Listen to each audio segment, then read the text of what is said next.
There are moments you can't take back, no matter how many times you replay them in your head, no matter how quiet you try to make them feel afterward. The first sound that gives you away isn't a scream or a name or even breathless moaning. It's a rustle, a shift in weight on the old floorboards of a house built before guilt had a name. I wake before the sun. The air in the house is still, heavy with salt and wood smoke. I pad barefoot to the player, find the cassette I'd left on the table last night. I recorded a melody on it. Nothing special, just something I couldn't hum out of my chest. My hands move automatically. Press play. A few seconds of soft crackling, then the keys begin, thin and imperfect. I remember the way the chords came to me, slow and shy, like they weren't sure they belonged.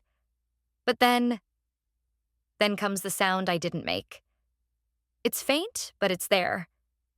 Breathing, low and uneven, close to the recorder. My voice follows, softer than I remember. A murmur tucked inside the music like a secret folded in a drawer. A whisper. Don't. I freeze. The tape keeps spinning. I don't. I can't. My body tightens, every part of me trying to remember when that whisper happened. Who was near? Whether I locked the door. I didn't. There's another breath and then silence. Just the wind outside scratching the windows like a stray thought you try not to chase. He was there. I press stop, hard, like that will rewind time instead of sound. My chest feels hollow and too full at once. It's been 3 weeks since we came to the house. 3 weeks without internet, phones, or even radio. Just the three of us in this long stretch of coast, this heavy sky, this creaking wood and fog that never lifts until noon. He wanted this. He called it a reset. A digital detox, he said, like we were just tired machines. But I'm not a machine.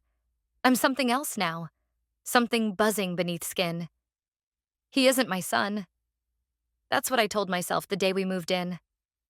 That's what I told myself the night I stood at the doorway and watched him sleep on the couch, bare-chested and sunburned, one hand twitching like he was dreaming of something painful. That's what I said when we passed each other in the hallway last week, and he looked at me like he could hear every thought in my head. Do you ever wonder what would have happened if you'd walked the other way? The floor creaks above. He's awake. I should go. I should leave the house and walk the cliff road and breathe until the feeling dies in my lungs. But I don't. I stand at the window and watch the fog roll in from the sea. It moves slowly, like a blanket drawn up over a sleeping body. The door behind me doesn't open, but I can hear the stairs whispering his steps. Yesterday, he brought me a seashell.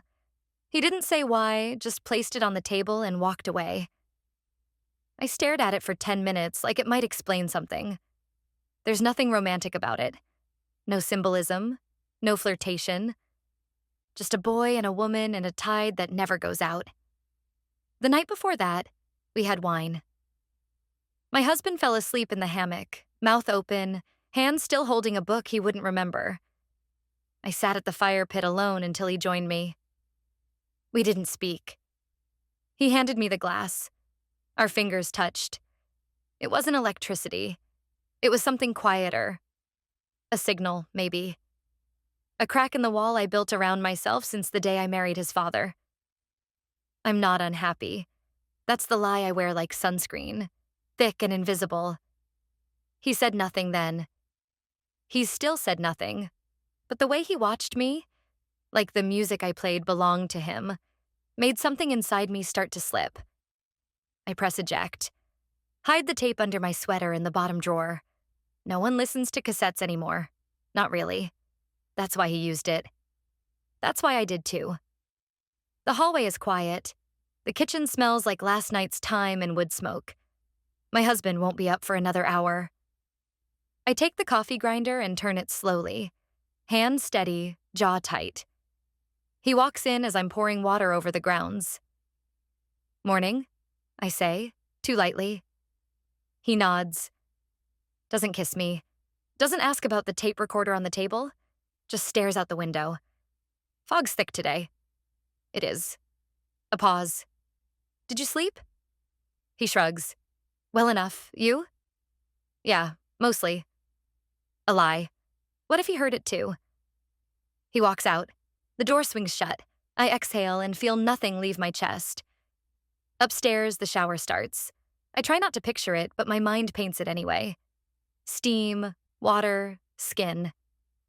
A shoulder I watched catch fire in golden light. A neck I didn't mean to see too long.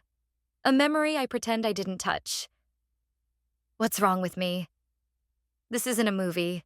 There's no swelling score, no rain-drenched kiss, no dramatic choice.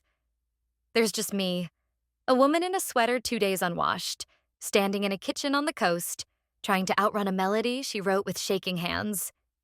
The coffee finishes brewing.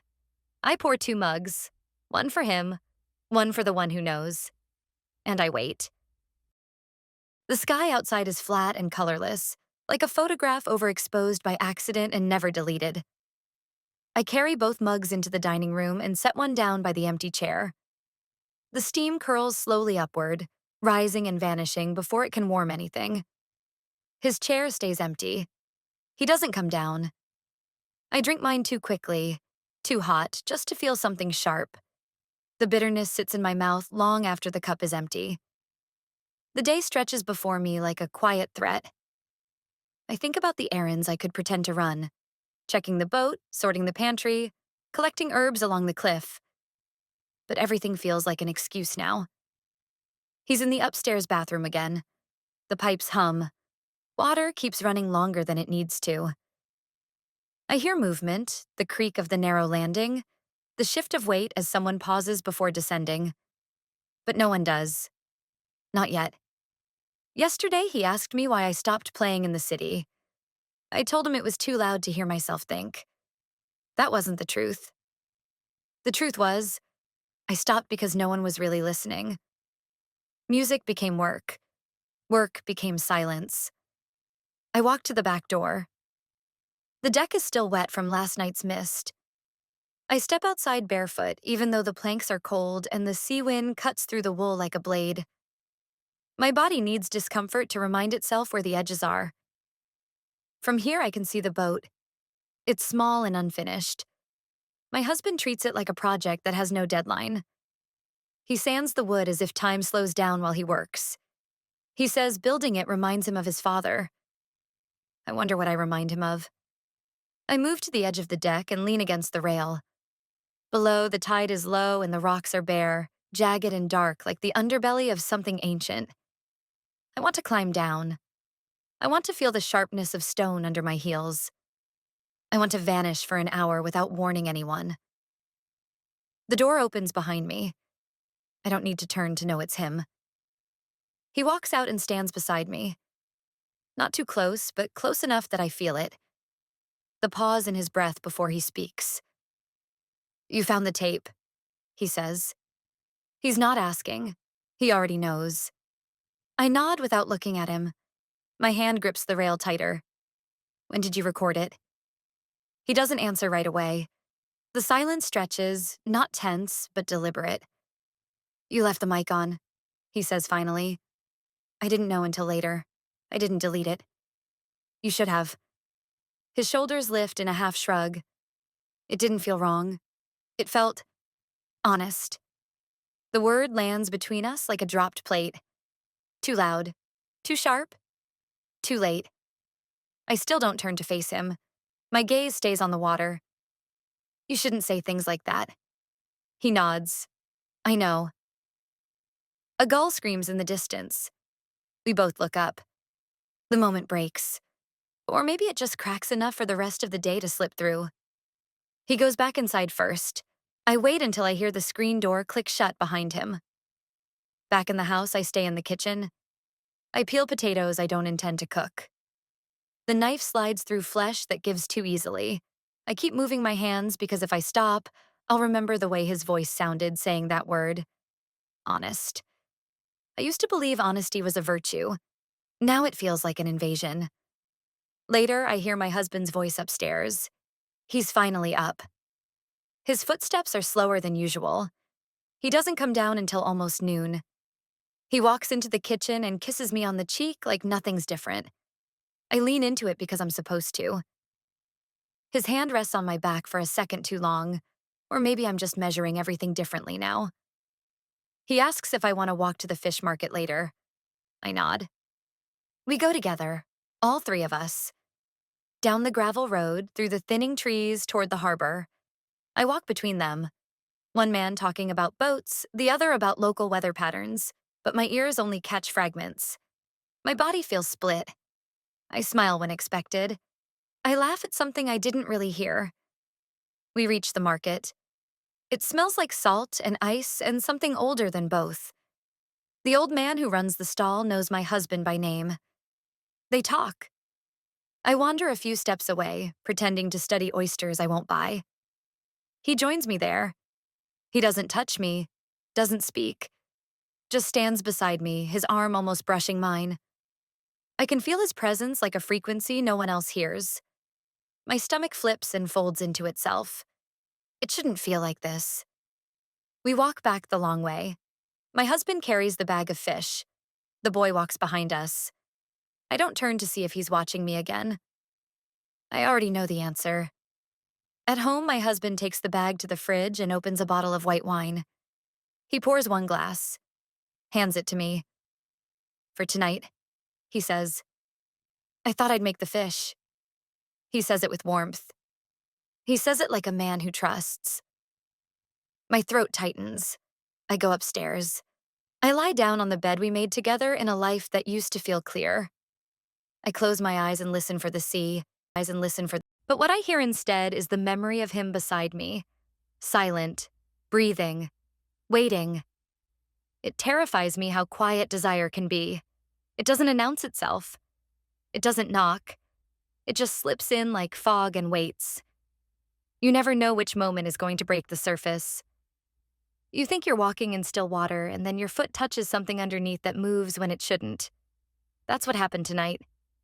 One slip, one gesture, one look that lasted too long. He was on the deck sanding the side of the boat. The light was amber and made everything glow like it was suspended in honey. My husband had gone into town to pick up supplies for a repair we didn't need and wouldn't finish. The wind was low and warm, and the air smelled like cedar and the ocean holding its breath. I didn't plan to go outside. I'd finished wiping down the kitchen and was halfway through sorting drawer handles in a house that didn't need organizing. But I saw him through the window, and something pulled me out there without asking for permission. He didn't turn when I stepped onto the deck.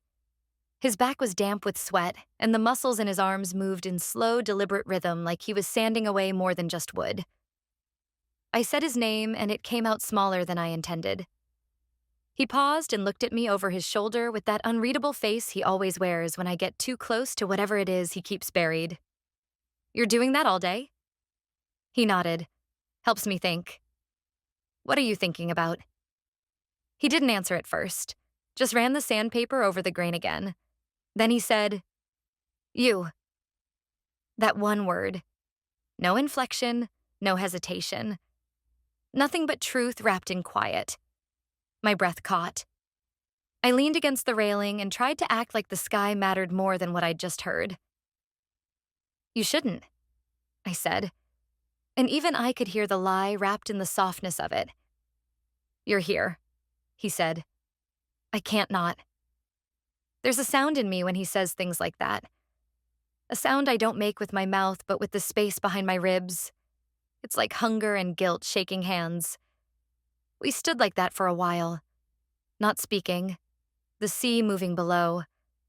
Somewhere a bird cried once and then went silent. I don't know how long I waited before I turned to go back inside. That's when it happened. I turned and he moved too quickly. I don't think he meant to touch me. Or maybe he did. Either way, his hand brushed my waist just enough for my body to feel the difference between fabric and skin. I froze. He didn't. He stepped in and didn't say a word. I didn't stop him. His lips touched mine, and it was nothing like the cliché I feared. No desperate breath or clumsy crash. Just soft pressure and heat and a trembling in my spine that spread downward like something coming alive after too long a sleep. It lasted 3 seconds, maybe 4. But something in me split open like a fault line. I stepped back. I can't, I said. My voice felt like it belonged to someone else. He nodded like he already knew the outcome. He always seems to know. I'm sorry, I added, though I didn't know which part I was apologizing for. The kiss, or the fact that I wanted more. He went back to sanding. I went back inside and stared at the wall of the bathroom for 12 full minutes. The worst part is what happened next. When my husband came back, I was still in that daze. He called my name and I tried to answer, but my throat was full. He walked in holding a small bag of fruit from the market like nothing in his world had shifted. He kissed me, and I kissed him back. I kissed him back with lips that still held the heat of someone else, and I hated how easy it was to pretend. He asked me to help him with the repair. I nodded. We stood out there in the half-dark measuring wood and talking about weather while the boy stayed inside. The silence between them was the loudest thing on the deck. Later that night, I tried to write music. I opened my old notebook and stared at blank pages until the ink in the pen dried. What am I doing? That question keeps looping in my mind like static. We sat down for dinner and the meal passed in fragments. They spoke more than usual. It felt like they were performing something, like I was the audience of a play I didn't audition for. Then it happened. The hook. He stood up to clear the dishes and my husband stopped him. Wait, he said. Before you go, play that thing you've been working on. There was a pause. His fingers curled slightly around the fork. Now? Why not? My husband said. She hasn't heard it, has she? My pulse thudded. He shook his head and disappeared into the living room. I whispered, What thing? He smiled. He's been recording again. Thought he gave it up. Then it played. The speakers crackled to life and there it was. The melody. Mine. Stretched and altered but unmistakable. And buried in the center of it, barely audible unless you knew where to listen, was my voice. A hum. A fragment of a phrase I sang while cooking 2 mornings ago. I'd forgotten he was even in the room. He kept my voice. My husband tilted his head. You sound familiar, he joked, not looking at me. I laughed too loudly. Maybe it's just the notes. He shrugged. Maybe. The track ended. He came back with the plates and didn't meet my eyes. Everything was quiet again, but different now. How could it not be? We said goodnight too politely, too carefully, too aware. I sit on the bed now, staring at the grain in the wall. Every heartbeat feels louder than it should. Why didn't I stop it sooner? Why did I kiss him back? Why does part of me want to hear that music again?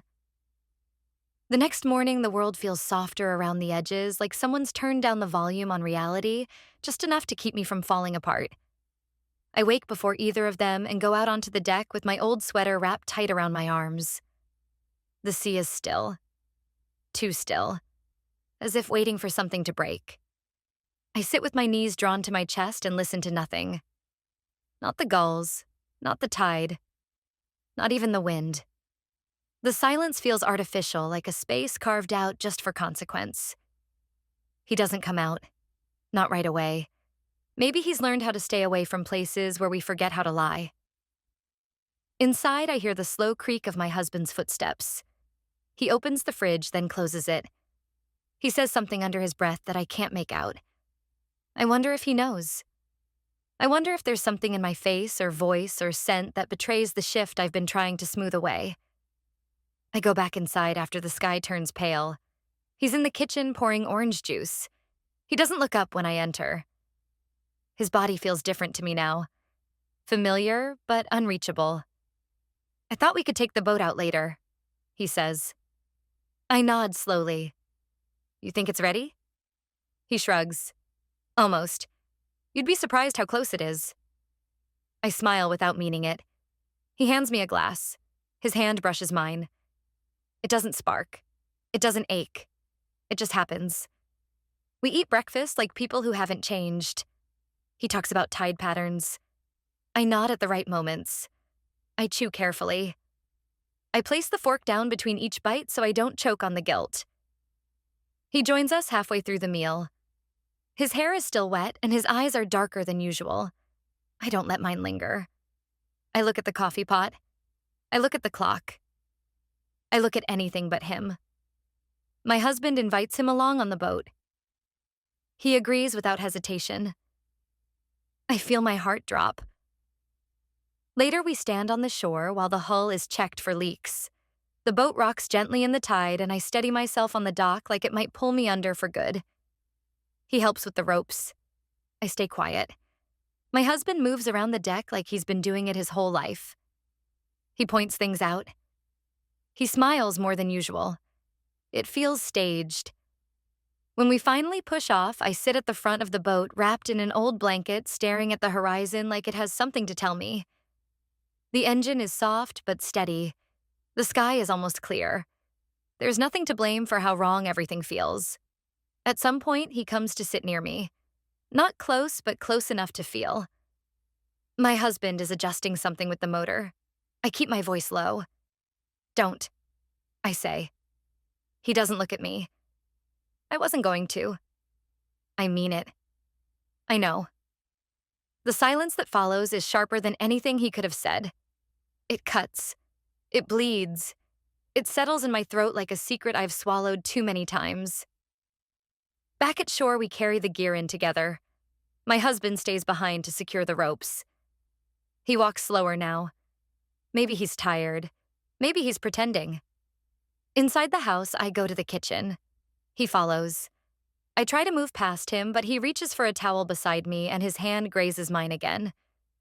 We freeze. Neither of us speaks. The sound of my husband's footsteps coming up the stairs breaks the spell. He walks in smiling, tells us dinner should be early tonight. I excuse myself and go to the bedroom. My hands shake. What have I started? At dusk, I watch them from the window. They talk in low tones while working on something near the garden. My husband laughs once. I haven't heard that sound in weeks. I don't know if it makes me feel better or worse. Dinner is simple. Fish and roasted vegetables. We eat quietly. There's no music, no wine, just the clinking of forks and the tension thick as fog. Afterwards, my husband says he's going for a walk. He kisses my temple and tells me not to wait up. He looks at me too long. His eyes are soft but searching. I nod. I say I'm tired. He puts on his jacket and leaves through the back. The door shuts. I stand still for almost a full minute. He's in the living room, sitting cross-legged on the floor with his back against the bookcase. I walk in like I'm being pulled. I tell myself I won't say anything, that I'll just pick up the dishes and leave. Instead, I sit on the edge of the couch. His gaze finds mine slowly. He doesn't speak. I shake my head. This has to stop. He nods. I know. But he doesn't move. Neither do I. Why does being near him feel like standing too close to fire after years in the cold? I look down. My hands are in my lap. I feel his eyes on me. I didn't mean for this to happen, I say. He leans his head back against the wall and closes his eyes. I don't think you did. Then comes the question I never wanted to answer. Do you regret it? My throat closes. My heart stammers. I don't answer. He opens his eyes and looks straight at me. You don't have to say anything. But I do. Yes, I whisper. I regret everything. Even the truth of that feels like a lie. He stands slowly, walks to the window. The darkness outside presses against the glass like something wanting in. I stay on the couch and listen to the sound of my own breath. It sounds wrong. Like I borrowed it from someone stronger. My husband returns 20 minutes later. He kisses the top of my head, asks how the evening was. I smile. Quiet. He nods and walks to the sink. Starts washing the last plate like it matters. Nothing about tonight felt clean. How many chances do we get before something inside us decides we don't deserve another? 1? 2? Or does it depend on how convincingly we lie when the door opens and we're caught standing too close to the truth? It was just after noon when it happened. I remember because the sun was at its highest and the light came in through the side window at that harsh angle that makes even calm moments feel exposed. We had been quiet all morning. My husband had gone into the village again, something about paint, something about helping a neighbor with a dock repair. He kissed my forehead before he left and lingered a little longer than usual. I still can't decide if that was affection or suspicion. The house felt unusually still once he was gone. Even the usual creak of the floorboards seemed to hesitate. I cleaned the kitchen twice, rearranged a shelf, folded laundry that didn't need folding. Every task was a performance for no one. He was upstairs the whole time. I knew it without checking. I felt it in the weight of the air. By late afternoon, I was in the music room. It's barely a room at all. Just a corner space with an old keyboard, a broken speaker, and a chair with uneven legs. I sat there because it was the only place in the house that didn't remind me of him. But I couldn't stay alone. I heard his steps on the stairs. I didn't look up when he paused in the doorway. I kept my hands on the keys, pressing soft chords that didn't belong to any song. He stood there for a moment. Then he spoke. "Do you want me to leave?" I didn't answer. The silence was safer than yes or no. He walked in slowly and sat on the floor against the opposite wall, like a child waiting for a story to begin. I kept playing, even though the melody had no direction. "I meant what I said," he told me, "about regretting nothing." I stopped. I turned toward him and saw it again. That same look I had ignored too many times. Steady, burning, certain. "You shouldn't be here," I said, softer than I meant. "I am." I stood up. "I can't be alone with you." "But you are." Why didn't I leave? Why didn't I scream or run or even turn the music louder to drown out what was happening between us?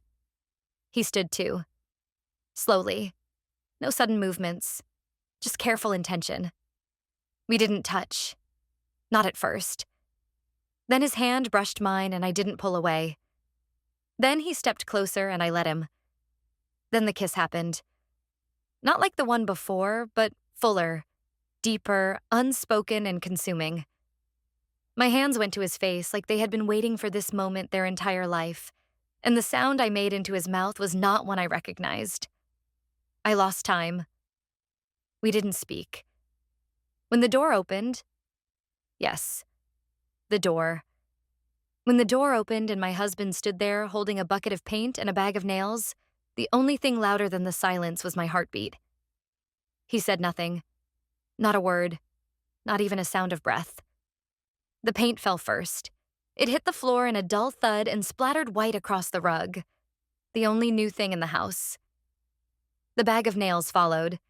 It landed beside his boot like punctuation. I turned. My mouth opened.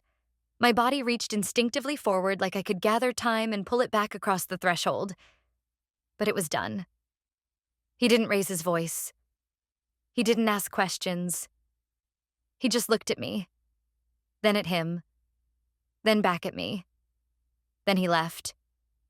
The door didn't slam. It closed like an afterthought. And we were alone again. I backed away like a child from something hot.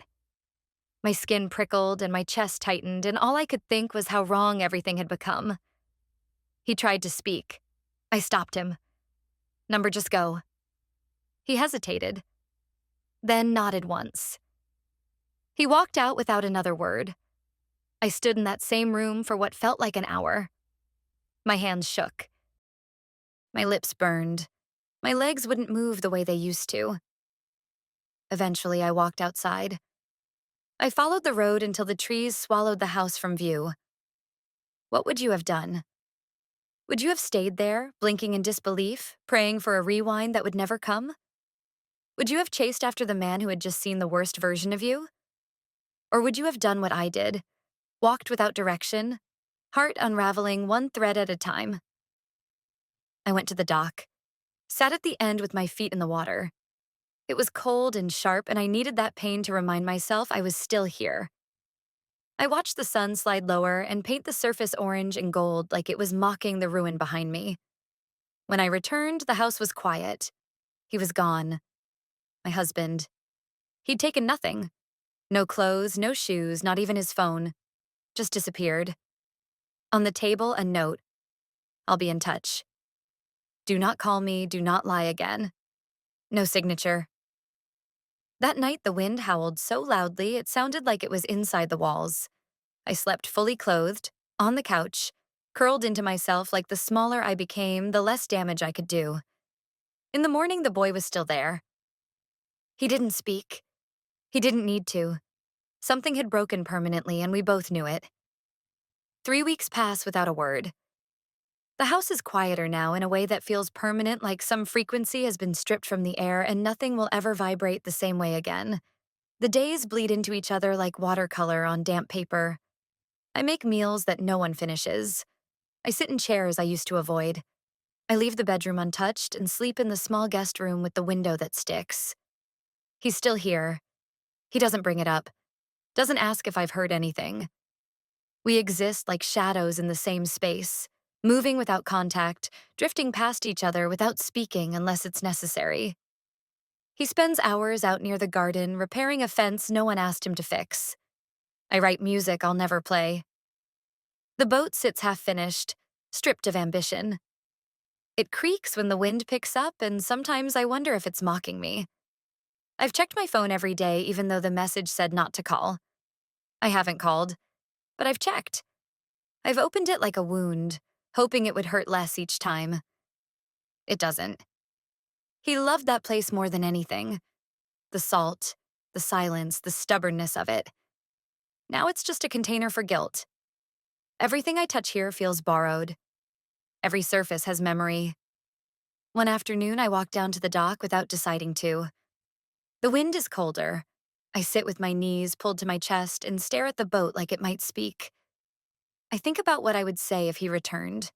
Whether I'd cry, whether I'd apologize, whether I'd run. I don't know what I'd say.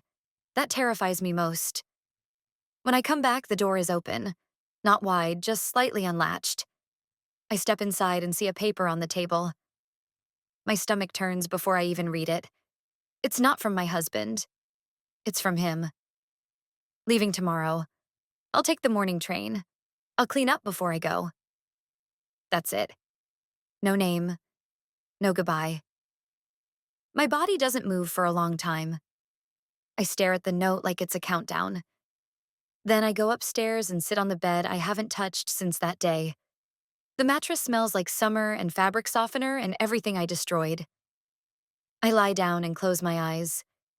In the morning, I wake before the sky changes. He's already downstairs.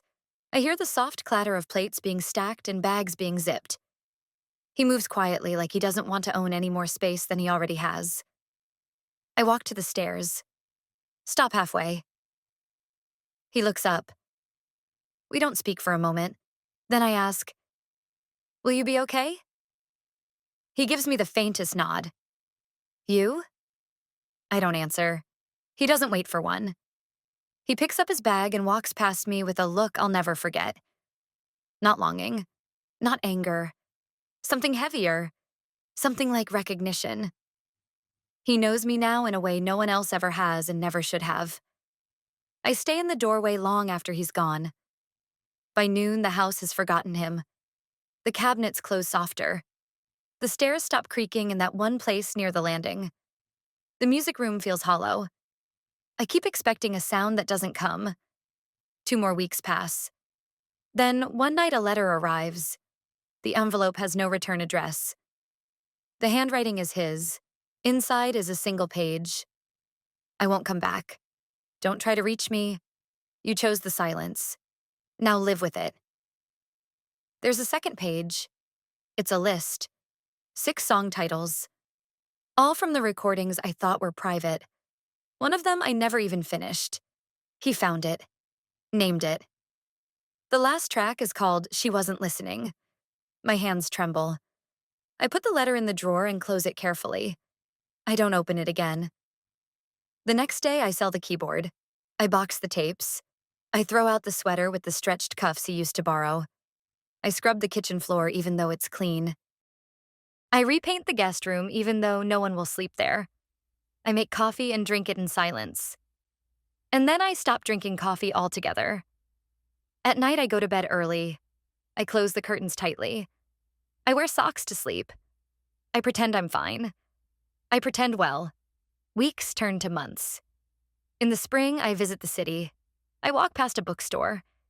In the window, I see a display for a photography essay collection. I freeze. The cover is pale gray. The title is handwritten in white. Signals you shouldn't follow. I go inside. I open the book. On the first page is a photo. Grainy. Slightly overexposed. It's me. Sitting on the dock, knees to my chest, hair blowing sideways in the wind. I remember that day. I didn't know he was behind me. I didn't know I was being seen. I flipped the pages. Every photo is from here, but no faces, no names, only hints. A hand resting on a chair, a blurred reflection in a window, a glass of wine left half full on the railing. At the end of the book, there's a short note from the author. Sometimes what you want isn't the truth. It's proof that it was real. I leave without buying it. That night, I dream of him again. We're not together. We're just sitting across from each other, neither speaking, as if we're afraid of what words might ruin. When I wake, I stay still for a long time. Then I get up. Then I make tea. Then I do what I've done every day since he left. Nothing and everything.